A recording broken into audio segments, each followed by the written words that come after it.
நம்ம வீட்ல இட்லி, தோசை மாவெல்லாம் தீந்துருச்சு. இன்ஸ்டன்ட்டா தோசை சுடணும் அப்படின்னு நெனைக்கும்போது பார்த்தீங்கன்னா, இந்த மாரி ஒரு தோசை சுட்டு குடுங்க. எல்லாருக்குமே ரொம்ப பிடிக்கும்.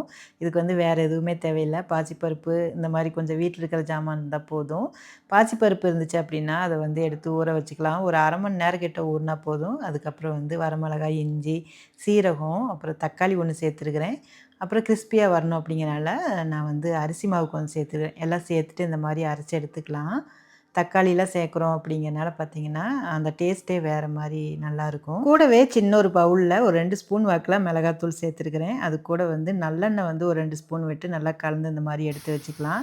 இப்ப தோசை கல்லுல தோசை ஊத்திட்டு, நம்ம கலந்து வச்ச எண்ணெய் இருக்குது பார்த்தீங்களா? அத லேசா போட்டு அப்ளை பண்ணி விட்டு நம்ம சுட்டு எடுக்கும்போது பார்த்தீங்கன்னா, தோசை வந்து ரொம்ப சூப்பரா இருக்கும்.